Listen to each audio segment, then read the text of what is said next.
Team. I'm Madison MacGregor, and this is Mind Time with Madison. Today, we're having a conversation about working from home during the pandemic with the one and only Team's founder, Mackenzie Drazan.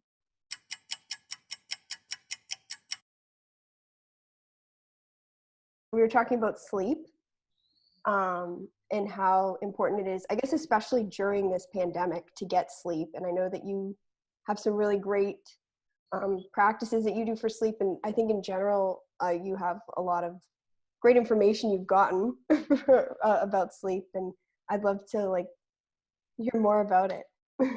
Definitely. Well, first of all, I thought it was awesome. So when Madison and I were in a team meeting this weekend, and we were talking about the difficulties that people are having right now during quarantine and what's hard about this, and how can we help provide more support to everyone following team. And one of the things that came up is working from home, and that's really challenging. It's something we've been hearing a lot from our friends and family members. And Madison and I both have spent a lot of time working from home, as Yes. Madison has many endeavors that she's involved with and incredible things that she does in addition to team. And then from my experience in starting team and my startup, I've also spent a lot of hours working from home. And so we both thought, you know what, we should just have a conversation about this and share tips with each other about what we've learned and share that with you guys.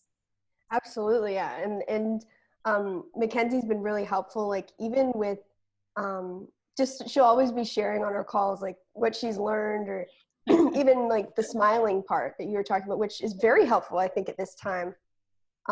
Smiling and how that changes your brain chemistry, and how being positive actually helps your productivity and things like that. And so I started trying it after Mackenzie was like, this is what I'm doing. And she'd do it too. I noticed that on her calls, she'd be smiling all the time. I was like, I got to try this. And it really helped. It was so amazing. So smiling is definitely something that I've taken from you, Mackenzie. It's helped so much. Well, I'm glad. Well, Madison, actually, that's funny you said that, because right before we started recording this, Madison and I were talking about how our first Mind Time with Madison interview was with Dr. Korb. And that interview, you guys don't know this, but we spent 2.5 hours straight on the phone with Dr. Korb, and Madison and I were like, tell us more, please. It was amazing. And that was one of the amazing takeaways that's really stuck with me, is how smiling can actually really impact your mood. You know, they always say it till you make it, or just smile and then you'll become happy, even if it's a fake smile. Well, there's actually neuroscience to back that up, which I found fascinating from Dr. Korb's interview. And something that I try and think about all the time. But Matt, what would you say are some of the tips that you try to use when working from home? Because working from home can be really hard, and it's definitely an adjustment. So what are some of your main tips that you have?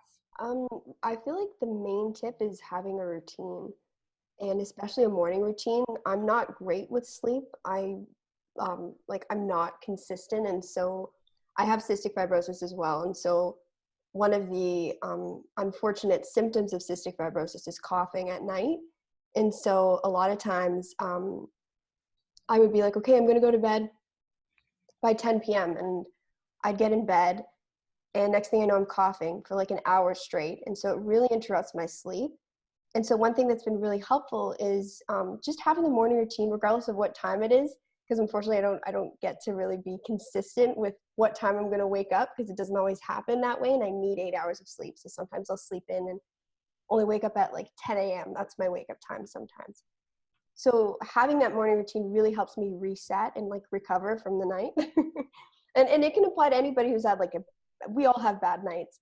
And so one of the things I do is I drink 500 milliliters of water first thing in the morning to help my brain just wake up.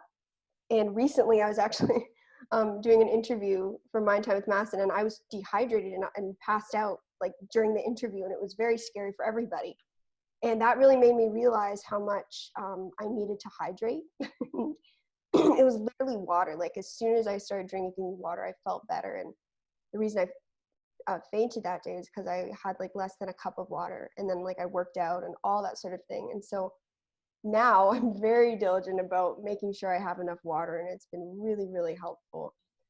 So even just that tiny little thing in the morning can really help you wake up and feel refreshed and just get a good start to your day, for sure. Absolutely. It's so funny how sometimes we can forget the most basic things. And I feel like Yeah.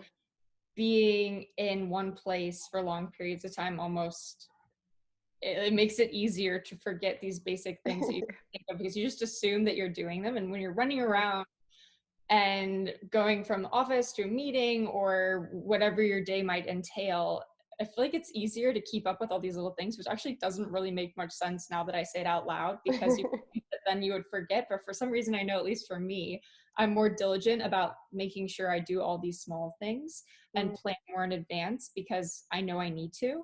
Whereas when you're at home, you know, you can kind of just get stuck in down a rabbit hole working on something and totally forget about all these other things that are just basic needs like drinking water. Yeah.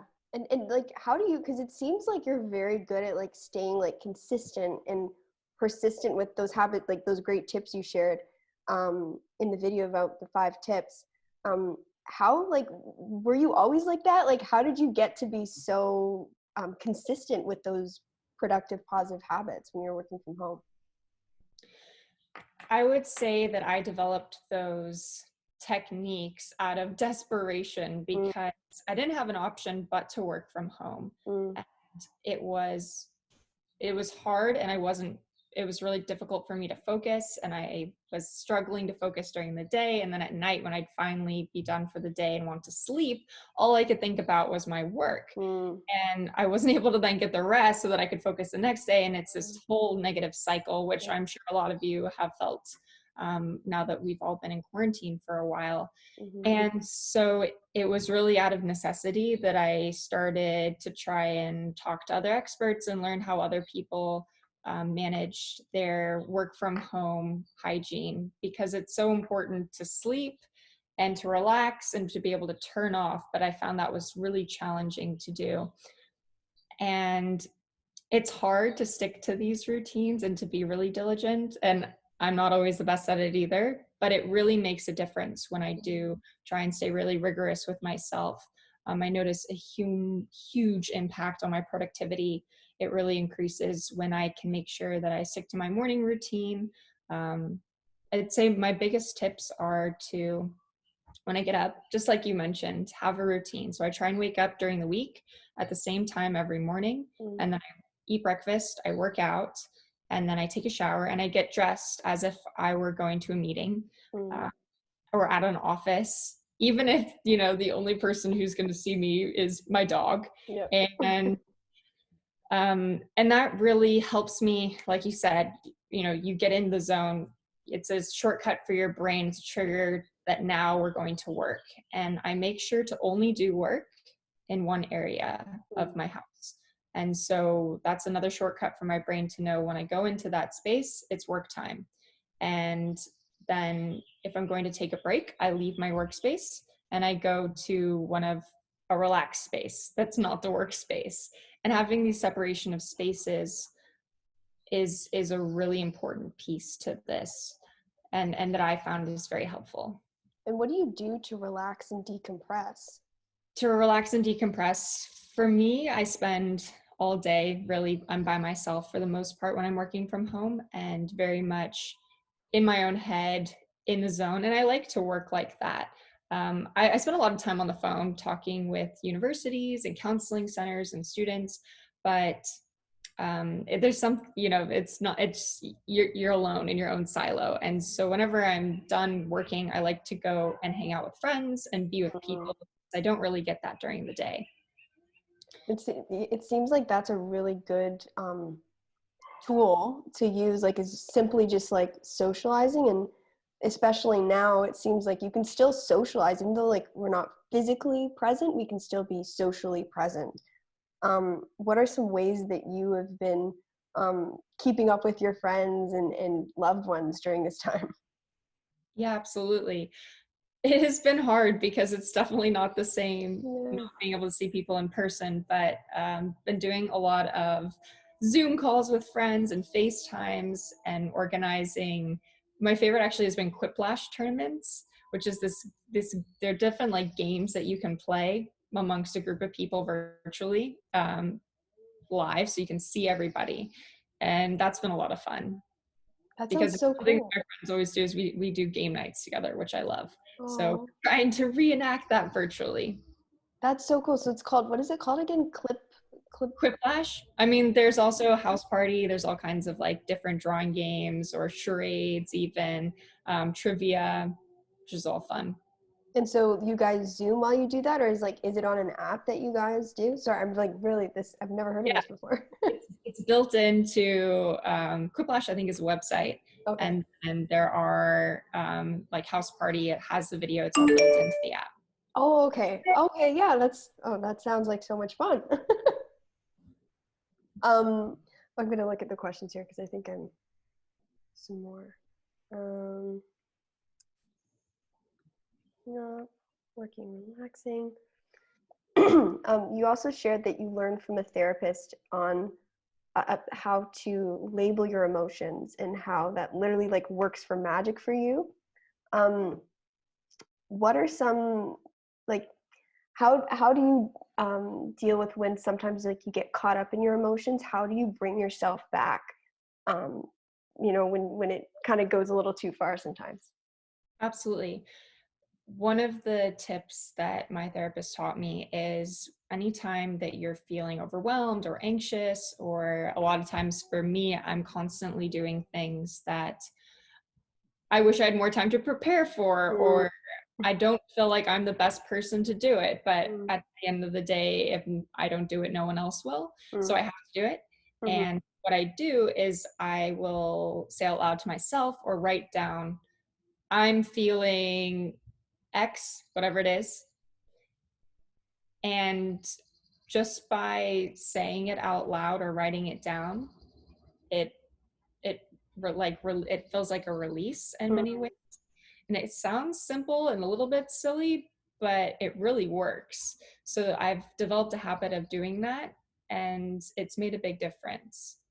It seems like doing that helps you identify whatever emotion you're feeling without becoming identified with it, and maybe that's when you get caught up in it.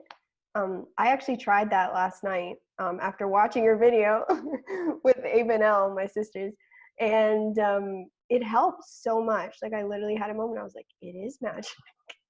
It does help.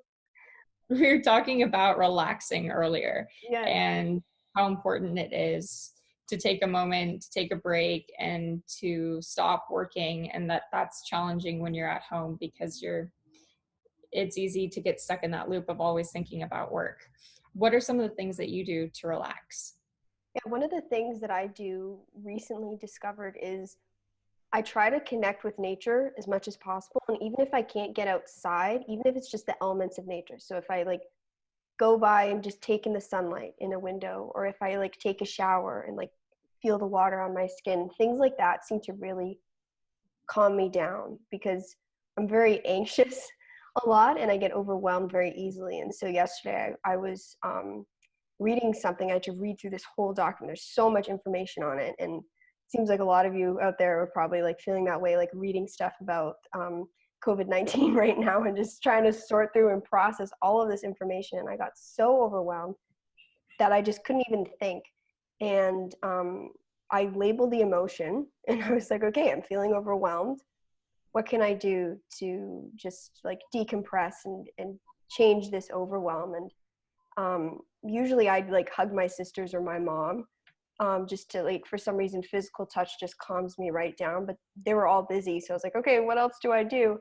And I just thought about how recently I've been taking walks, or like I said, like I'll just, wash my hands in cold water, like just connect with water. So I did that. And it totally calmed me down. It just helped me change my state. Another great tip that I actually learned from um, someone that she was actually a journalist, and she went to Russia and worked with some people in Russia who actually developed this method called tempering, which actually improves your mental health by connecting with nature. And she actually shared with me that washing your hands in cold water, or even taking ice cubes and actually massaging your face with ice cubes, it's almost like facial you give yourself, it actually produces more like positivity. I mean, like, I'm not an expert on this at all, but this is just what I've gathered. And I've tried it and it really helps. So like those kinds of things help me relax. They probably sound kind of weird, but those things definitely help me just regroup and get back to like a normal, healthy, stable state. No, those are really helpful tips. Thank One you. of the things that I've found to be really helpful is sometimes I find when I'm working at home, there are a lot, you can, it's because you're not in the office with other people, it's easy sometimes to get overwhelmed by all the different things that you could do or get distracted. So you're still working, but it Yeah. almost feels like I'm ping-ponging off of a million and one different Mm. tasks, because there Mhm. are a million and one different things I could do. Yeah. And so what helps me is my co-founder and I, we use Slack at my resource and at Team, Yeah. and we have a channel that we message each other on, it's just between she and I, and we message each other the list of things that we want to accomplish for the day and the order in which we're going to do them, so that we have an accountability buddy. And Wow. then at the end of the day, we respond to it with everything that we completed from the list.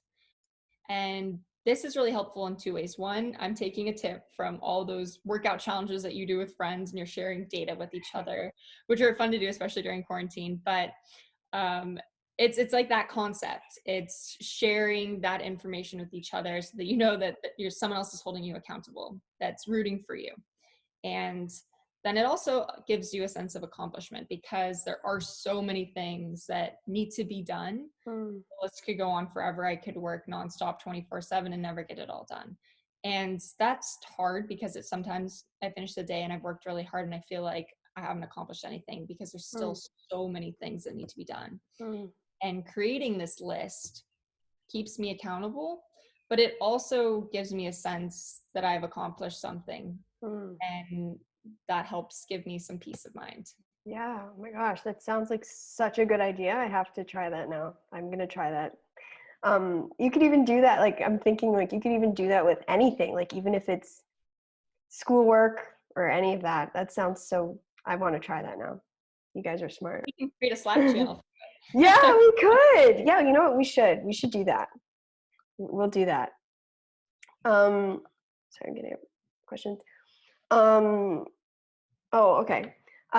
So actually, speaking of like data and accountability and feeling a sense of accomplishment, um, how have you developed a positive attitude towards when things don't go your way, or like you encounter failures or things, you put in that effort and maybe the numbers or whatever the way you're tracking or measuring your success doesn't really show that you're really moving forward. How do you deal with that? Absolutely. It's very difficult, and failure is something that I have gotten to know really well over the last few years. And I think that anytime you try to push the envelope or do something new or go out of your comfort zone, you're going to encounter a lot of failure. And so the more failure you encounter, I would argue it's a good thing, and it means that you are challenging yourself. Because if you are always succeeding, then you're not pushing yourself hard enough. Mm, Um, and I like to try and think of failure not as that I failed, but as a learning opportunity and a way to know that whatever I just did wasn't the right way to do it. But that's good knowledge, because you're one step closer to figuring out what the right way to do it is. Um, I would prefer to just always get to the right way every time, but that hasn't worked out so well for me yet.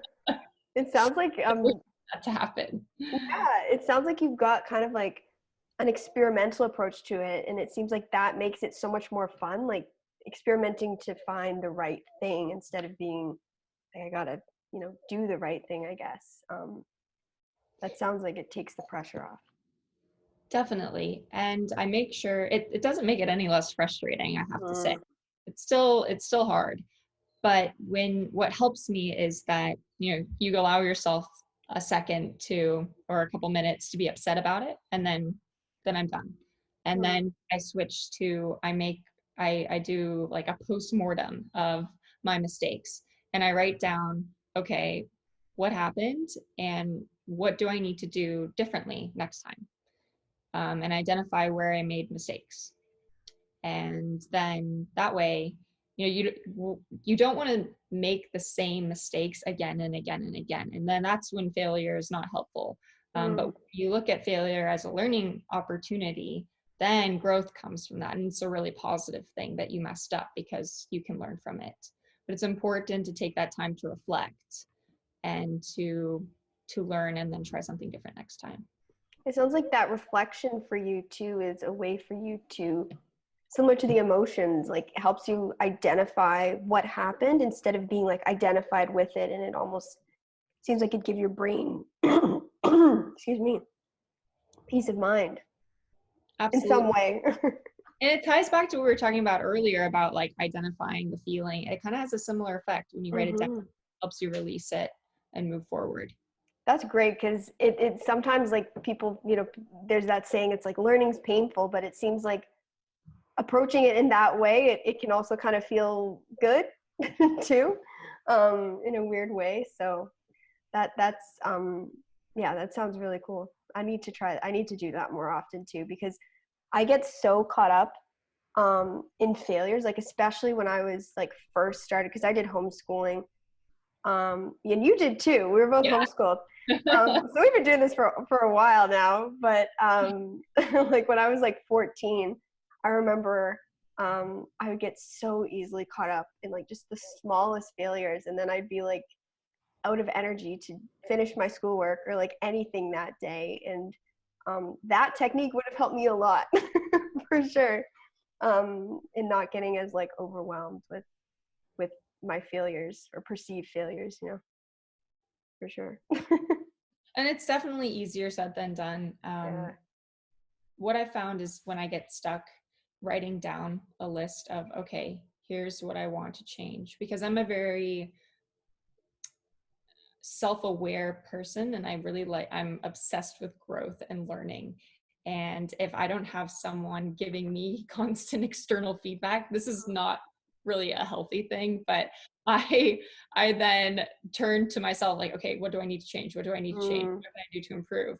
And then that's a negative loop that isn't always helpful. But instead of going down that mental loop, I always try to make myself, okay, just write down what are the key things that I want to focus on improving. And less so like I want to be more articulate, but what is the process that I'm going to do in order to achieve whatever that thing that I identified I want to improve is. So like be better at communicating. And in order to do that, I'm going to do X, Y, and Z. That sounds that's great. What is it? I was just thinking about something. I lost my thought. It seems like that's like a great way to not become too obsessive about feedback, because it seems like it can get really easy to be obsessive about it, even though it's positive to take it in. And how do you approach process like figuring out, okay, I'm going to do A, B, and C? Like, how do you decide those things? Because I know for myself, like I've been there too, and sometimes I get overwhelmed with the information that's available. And like, how do you say like, okay, I'm going to move forward with this, or I'm going to try this, or I'm not going to try this? That's a great question. My approach to that has just been, I try not to get too caught up in finding the perfect approach, but just starting with, I'm going to try this, this, and this. And if one of them isn't working, then I swap it out for something else. So you can try different things to see if they're working or not. I always used to want to write thank you notes to people when I was younger. And I have a pile of thank you notes that I wrote and never sent, because I was always worried that I didn't articulate whatever it was that I was trying to say in the best way. So what ended up happening is I gave no thanks. There was no thanks sent. Whereas whatever I sent is better than nothing. Absolutely. And I've tried to adopt that mindset moving forward, and to not worry about making everything perfect, and getting it done is more important than it being absolutely perfect. Because if I wait for it to be perfect, it's not going to happen, because it's never going to be perfect. Yeah. So there's sort of a happy medium there that I try and strive for. Yeah, it seems like there's such a balance to be had between striving for that growth and also like stepping back and enjoying how far you've come and then continuing on. Definitely. And one thing, Madison, that you said earlier that I thought was really important that I just want to loop back and highlight is you mentioned that with cystic fibrosis, sometimes, your sleep isn't as predictable. So having a routine, you mentioned, is really important, but having a routine doesn't mean for you waking up every morning at the same time, because getting enough sleep is so important for your productivity, for everybody's productivity. And because your sleep isn't so reliable, sometimes that means you're waking up later, and not at the same time every day. But that your routine helps trigger it. It's less about the time, more about the processes you take once you're awake. And I think that is such an important point, because listening to your body it goes hand in hand with the routine, because you don't get enough sleep and you try and force yourself into this routine because you said you were going to wake up at 7 a.m. every morning, then you're going to be tired and the routine wasn't going to help. But if, like you said, you take the time to sleep and then you start your routine, you can be more productive during the day. And I think that's really important, that we incorporate our biology into how we plan out our productivity and our work schedule. I'm so glad you mentioned that, because it's actually so true. Like, you literally just articulated what I went through before I realized, like you're saying, the processes and how important that is. That's more important than waking up at 7 a.m. And honoring your biology. How do you do it? Because it seems like, for me at least, connecting with my body is like totally disconnecting from the mind, like meditation. Like, that is really helpful to tune into your body and relax, because the mind just keeps on going. And what do you do to tune into your biology? Because it's so true. We're all so different and individual, and what works for you might be a little different for me. So how do you do it? That's a great question. It's not as hard as you would think. We know when we feel tired. We know when we're not focused. When you wake up one day and you're really exhausted, or maybe you didn't get a good night of sleep. So this actually happened to me yesterday. I couldn't fall asleep, and I've actually been sleeping really well. And that's been one of the things I've been grateful to quarantine for, is that I'm able to really focus on my sleep hygiene. And I got a really bad night of sleep, which was not normal for me. And I was used to sleeping so much, and it really threw me off, and I was exhausted, but I had a 7 a.m. call, and I needed to get up and prepare for. So I normally would, if I had the opportunity, try and sleep in, because I know I'm more productive when I've gotten more sleep, but I wasn't able to do that. So I got up from my call, I took my call and did some work. And then later in the day, I had scheduled a block of time to work on editing this proposal for a grant that my resource is working on. And I was just exhausted. And instead of editing the grant, I took a quick nap. And that was really helpful, because then afterwards, when I woke up, I felt so much more rested, so much more focused. And if I had just powered through, which I could have done, and worked on the grant, my work quality wouldn't have been as good, and it would have taken me so much longer. So by listening to my body and taking the nap, I got the same amount of work done faster, and I felt better while I was doing it. So the quality of my work was probably much better. It seems like that's a real motivating factor to changing your habits, is realizing, like, oh, if I actually take care of myself, I'm going to be more productive. Absolutely. Yeah, it's a trade-off. You could spend 8 hours doing something, or 3 hours, Yeah. You choose. I would choose the 3 hours. Absolutely. Yeah. It's crazy. Actually, I want to ask you a question. Sure. How have you learned to deal with failures over the years? You've had a lot of successes in your life as Thanks, well. you too. Failures. I think, like, changing my perception of what failure was. when I was around 16, my parents pulled me out of competitive dance, like, and dance is my whole identity. And so, from the time I was 8 until 16, my whole plan had been to be a professional dancer. And like that year when I was 16, my last year of dance training professionally, I wanted to go to Juilliard. I was, in my mind, I was like, I'm going to be in New York. I wanted to end up on Broadway. I wanted to get into acting, dancing, and singing. I had auditioned before, like it was all ready for me. And then when I got out of dance, like when my parents pulled me out of dance, like it felt like an absolute failure. Like those 8 years I spent felt like a complete failure for me. And so what really changed was figuring out what success was, because then I could know what failure was. And so staying home and being home, because I was never really home because I was training so much when I was dancing. So being home, I started to realize that relationships would determine my success more than my performance would, because I was living with people for the first time more than I ever was. And I realized that the quality of my life improved so much then. So I was like, okay, my success is in my relationships. I'm going to start working on that. And so then what did failure mean? And really what failure meant to me eventually was failure to relate to other people. And so then it became about, how do I relate to people? How do I relate to this? How do I relate to that?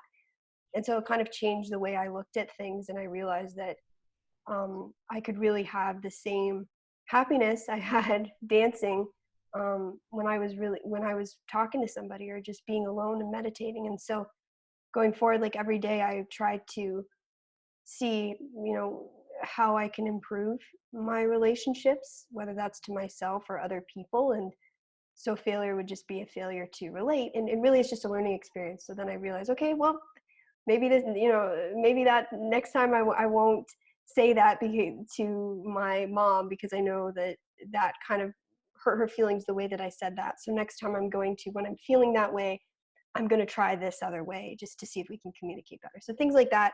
And it's just brought so much more joy to my life doing that. So yeah, like failure, taking it from failure being this like do or die sort of thing to a more like fluid, flexible thing. And um, that's really helped me a lot. I really like that way of thinking about it, as it being something that's fluid, because I think that's so true. The way you contextualize failures, what we were talking about earlier, about it's not failure, it's learning. And that it is something that is flexible, and you can sort of internalize it. You can choose how you're going to internalize failure, or what we've decided to call failure. Yeah, absolutely. And I love that you said internalized too, because I was reading something recently. I can't remember the source, but they said that, how you learn is you mirror something and you identify it and then you internalize it. And it seems like even working from home, like that's something you have to mirror that certain behavior, then you identify with it and then you can internalize it. And that kind of attitude that we've been talking about towards failure seems to be a great way to be able to like in a healthy way, be able to hold that failure and not so that it feels unbearable, because I've been there. It's not fun. Well, thank you so much, Madison. You are way wise beyond your years, and it's been such a treat to get to chat with you about working from home and learning from failure and so many other things. It is also such a joy to get to work with you. I'm so lucky to have you on. Oh my gosh. Thank you. And I'm very lucky. I mean, same to you, Mackenzie. I'm so grateful that we found each other. Fun fact, you guys watching, we actually met over Instagram. Like, I was gonna say that. Like, it's the randomest thing. Like, I remember I found your photo. Like, I think it was with a horse. I don't even horseback ride. Like, I don't even know why I clicked on the photo. And then next thing you know, here we are. Here we are. And yeah, oh my God. Time flies. Time really does fly. And it's just, it's funny too, because another fun fact, we've never met in person either. So true. We could have been in quarantine the whole time. Nothing would be different. Yeah, nothing's felt different. We're it's like the social, we have physical distance, but not the social, not the social distance. Exactly. And thank you, Mackenzie, for your time. And where can people find you online if they want to follow you? People can find me online through Instagram and Teams Instagram. And you can also, if you're looking to connect with a mental health professional, go ahead and check out myresource.com, and it's spelled miresource.com, and we can help you find someone to work with and get through this difficult time. Thank you. And it seems like therapy is like really having a bit of, I know we're kind of going over time, but it seems like therapy is really having a sense of innovation, a real innovation at this time. And I didn't even know for myself, like therapy, I've been doing virtual therapy and it's working just the same. I think it's Just really as good. special for sure. Once you've established a deep bond with a therapist, switching over to virtual care can still be really impactful. And in general, remote therapy is an amazing option for so Mm. many people. And I think the cool thing about this global pandemic is that we're all going through it at the exact same time. And it's almost like the pandemic is normalizing feelings of anxiety, because of course you're anxious. If you weren't feeling anxious, that might be a little strange, because this is a really scary thing that's happening to the world. Mm-hmm. And there's a lot of uncertainty. And so I think it's helping stigma, because it's helping to normalize feelings of anxiety. And so I think that this could have a really positive impact on our acceptance of focusing on your mental health. Yeah, it definitely feels that way for sure. And it's true. It's like this collective, it's almost soothing. I know it probably sounds weird to say that, but it's soothing to know that like you're not the only one. So We're all yeah. in this together. It's Yeah, true. whether One we big like it or happy not. family, hopefully Yeah, happy. yeah. Well, it's been a pleasure. And you guys watching, thank you so much for tuning in, and we'll see you next time.